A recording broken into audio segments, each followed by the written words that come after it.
stood far above the monarch-ranked ones. Ye Tian listened carefully, asking if there truly existed a rank above monarch level. If dragons surpassed that tier, then what lay beyond the known ceiling of cultivation? Little Purple shook his small head, admitting he didn't know what the official rank was called, but he was certain dragons were beings of a higher order, possibly tied to realms few dared to even name. The conversation halted when the egg stopped moving again. The martial pavilion had been firm in their appraisal. The egg was worthless, yet it now pulsed with vitality. What had changed? He decided, for now, to return it to his inventory, unwilling to risk exposing it to further danger. But just as he activated the storage spell, the egg twitched once more, this time even stronger. Before he could react, Little Purple suddenly hopped up, eyes wide with realization. He exclaimed the connection between the egg and the vitality crystal core. That revelation stunned Ye Tian. He had stored the egg and the crystal in the same pocket space, thinking nothing of it. The contact between the two must have awakened the dormant life within the shell. The vitality crystal core, after all, was an exceptionally rare item, a condensed life force born from eons of natural energy accumulation. Even the smallest trace of it could reinvigorate dying plants, extend life, or apparently stir the heart of a slumbering dragon embryo. Ye Tian now understood. He hadn't simply awakened the egg by accident. He had jump-started it. The dragon inside was slowly absorbing the essence of the vitality core, feeding, regaining strength. The bond had begun. Turning to Little Purple, Ye Tian praised his knowledge. When he asked what to do next, Little Purple advised caution. The vitality crystal should continue empowering the egg, and any interference might halt the awakening process. If left undisturbed, and if the dragon truly belonged to a rank above monarch level, Ye Tian might end up with a beast companion of unimaginable strength. The aroma of food drifted through the house, snapping him back to the present. Yeyu had finished preparing dinner, and as Ye Tian stepped toward the table, she reminded him to wash his hands first. Later that night, long after the dishes were cleared and the moon hung high above, Ye Tian sat alone in his room. His thoughts turned to the purple refining technique.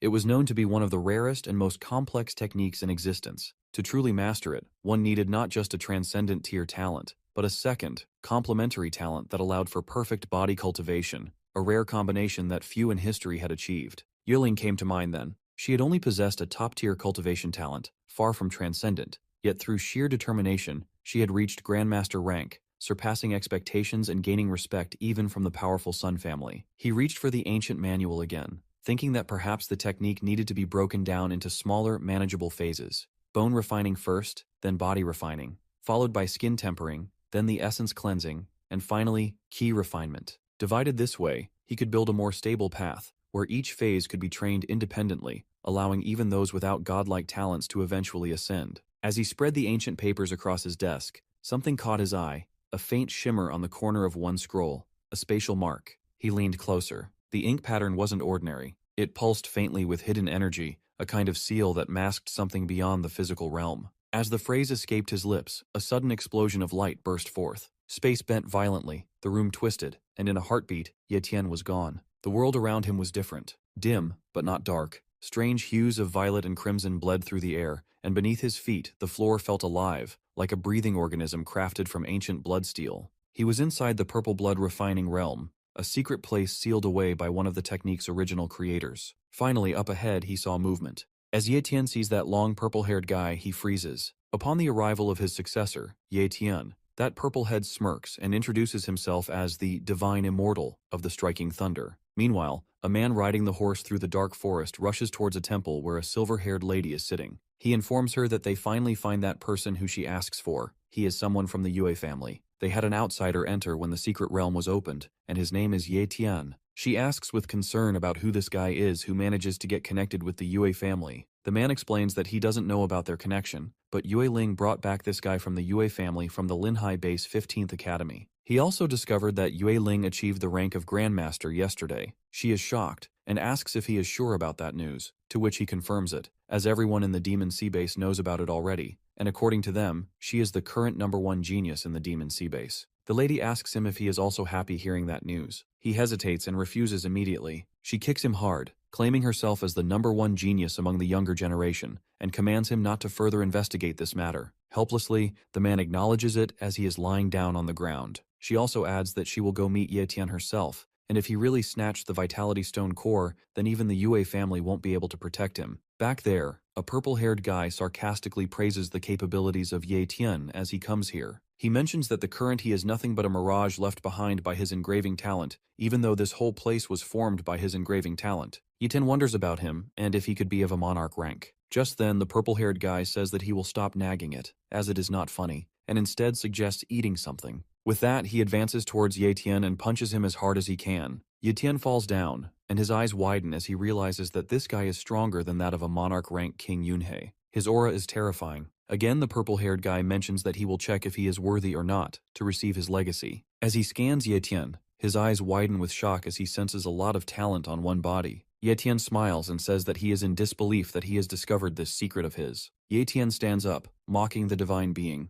remarking how he never would have imagined that he would be able to detect his secret and see through his talents. The divine being, however, calmly responds, saying there's no need for him to be nervous. It's rare enough to possess multiple talents. It's all about the luck and opportunities that each cultivator receives while walking their own unique path. He also reassures Yi-Tian that he has no interest in uncovering his secret. Curious, Yi-Tian then inquires why the divine being referred to him as his successor and questions his rank, noting that he doesn't seem to possess the aura of a monarch expert. The divine being responds plainly, reiterating that, as he already mentioned, he has no interest in Yi-Tian's secrets, and thus Yi-Tian doesn't need to know his either. He then explains that the only prerequisite to discovering the engraving he left within the book was the possession of a rare talent, such as spatial talent. He states that he has only one piece of advice for future generations: to have some level of talent. Yi-Tian, having multiple talents, far surpasses this standard, and is therefore qualified to receive guidance toward ascending to the Grand Master level. The divine being proceeds to explain the nature of Yi-Tian's talents.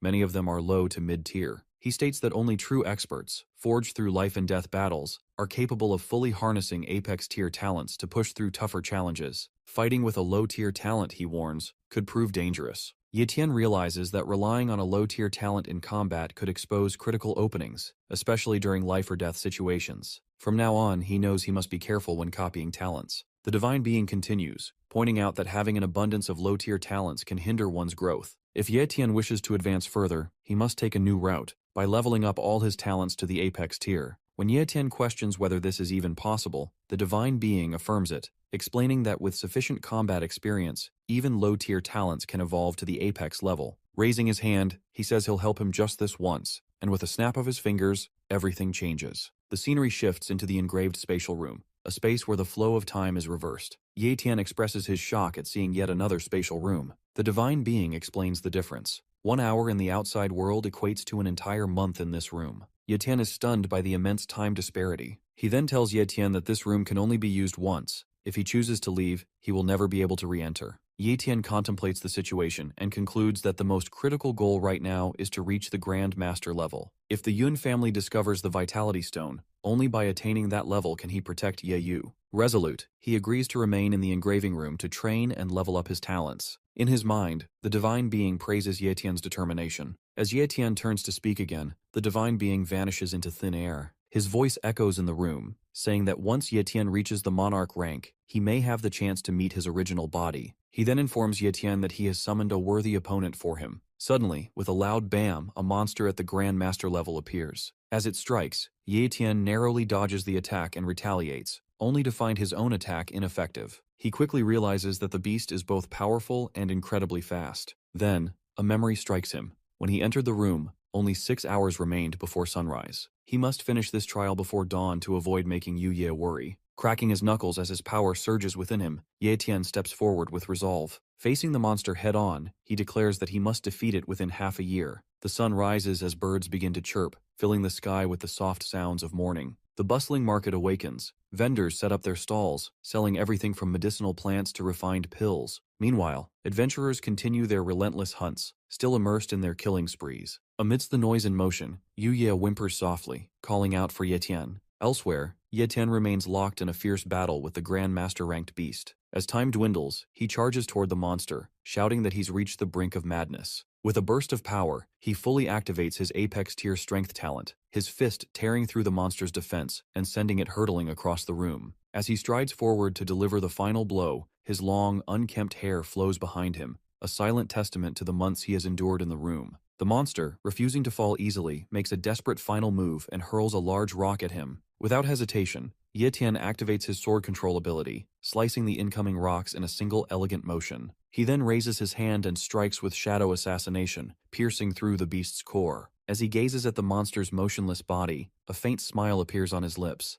He finally won, he whispers in triumph. Outside, the sun now hangs fully in the sky, its radiant glow announcing that morning has truly arrived. Ye Tian jolts awake in his room, momentarily disoriented, thinking he has returned to reality straight from that engraved spatial room. As he tries to gather his thoughts, the door opens and Ye Yu walks in, asking if he's awake because it's time for breakfast. She casually mentions a breakfast shop nearby that serves pretty good food and suggests they go there to eat together. Ye Tian walks over to her and, without saying a word, hugs her tightly. Ye Yu, surprised, asks if he had a bad dream. He shakes his head and replies that it just feels like it's been a long time since he's seen her. Ye Yu blushes slightly and playfully slaps his chest, telling him that even though they are siblings, he can't just say such cheesy things and embarrass her like that. She shoves him away as he quickly apologizes. With a huff, she mutters that she shouldn't have come to wake him up and storms off, reminding him about breakfast. Trying to salvage the moment, Ye Tian calls out after her and suggests that they go shopping today as well, mentioning that he never got the chance back when they were in the Demon Sea base. Hearing the word shopping, Ye Yu's ears perk up. She turns back with a gleam in her eye, asking if he's seriously offering to take her out shopping. Ye Tian smiles and assures her that he will treat her and buy anything she wants, explaining that he managed to save quite a bit of money from fighting in the secret realm. Excited, Ye Yu tells him to wait while she changes her clothes. As Ye Tian waits, he feels energy surging through his body. He reflects on how raising his talent to the apex tier has increased his strength tremendously. Now he only needs a little more progress before reaching the Grand Master level. Later, they roam the bustling marketplace of Demon Sea Base. The streets are alive with people and activity. Ye Yu suggests he call out Yue Ling and Xiao Yu, offering to prepare a feast at their house as a gesture of thanks. Ye Tian agrees, and adds that he wants her to get to know them better, since they'll all be living together in the Demon Sea Base. Meanwhile, Jin and Purple peek out curiously from Ye Yu's bag as the two shop for fruits and clothes. Ye Tian watches from behind as Ye Yu haggles expertly with the vendors, her eyes sparkling with determination. As they continue to explore, Ye Yu notices a fountain and pauses, her eyes filled with childlike wonder. She turns to Ye Tian and tells him this is her first time seeing one in real life. They eventually settle into a cozy inn for breakfast. As they eat, Ye Tian takes a sip of alcohol and remarks that it's been a long time since he's had the chance to drink properly. He advises Ye Yu not to follow his example, reminding her that she's still underage. Ye Yu rolls her eyes and warns him not to get drunk, stating flatly that she has no intention of carrying him home if he does. She then adds with a smile that it really has been a long time since they've had the chance to relax like this. Ye Tian agrees, a warm smile on his face, saying that today feels like a truly blissful and happy day for the siblings. Meanwhile, far from the lively market, a silver-haired woman silently invades Ye Tian's house. She searches the rooms clearly looking for him, but unfortunately for her, Ye Tian isn't home. Ye Yu walks alone on the street, speaking to Jin as she vents her frustration about how Ye Tian doesn't seem to worry about her. She expresses disbelief that he is actually letting her go home by herself. Stroking the animal in her arms, she softly asks if he will be the one protecting her now. In a flashback, Ye Tian had told her to walk home alone since he needed to visit a shop that was far from their house. He assured her that he would be back soon. Now, as she heads toward the alley leading to their home, she silently vows to scold him once he returns. Meanwhile, in a quiet, empty corner, the silver-haired lady and her pawn wait in the shadows. The pawn notices someone approaching and alerts her. Observing Ye Yu, he asks if she is Yue Ling from the Yue family. The lady dismisses the idea, saying she is just an ordinary human, though also a martial warrior, implying that she is not Yue Ling. They silently begin to follow Ye Yu. Ye Yu, unaware, expresses surprise at their resemblance, still unable to believe that such a coincidence could occur. Purple peeks out from Ye Yu's bag, but she quickly shushes the small creature, telling the rat to hide again. Ye Tian had strictly told her not to let anyone see him in public. The rat squeaks, looking past her, and the silver-haired lady catches sight of him. Her eyes widen in recognition. She remembers the rare purple treasure-hunting mouse. Back at the Martial Pavilion headquarters, Ye Tian examines the bone-cleansing pill as the receptionist explains that martial warriors can consume it to enhance their cultivation. She adds that they are willing to give it to him for free, as he is a VIP of the Martial Pavilion. Ye Tian smiles, commenting that the pill could help Xiao Yue raise her cultivation quickly. Hearing this, the receptionist offers to include a martial warrior skill book as well. Ye Tian gratefully thanks her as she instructs a helper to fetch an apex tier skill book for martial warriors. The helper nods and heads inside to search for the book. Just then, Purple communicates telepathically with Ye Tian, warning him that Ye Yu is in danger. Someone from the Yun family is present, and he must return quickly. Ye Tian immediately drops the pill and informs them that he will retrieve both the pill and the book later, as his sister is in danger. Alarmed, the receptionist asks what's going on, but Ye Tian activates spatial teleportation and vanishes, leaving the girl stunned. Moments later, the helper returns with the book, addressing the receptionist as Sister Xiao Yu. She tells her that she has found the book and then asks where Ye Tian went. Xiao Yu instructs her to inform the clan that Ye Tian's younger sister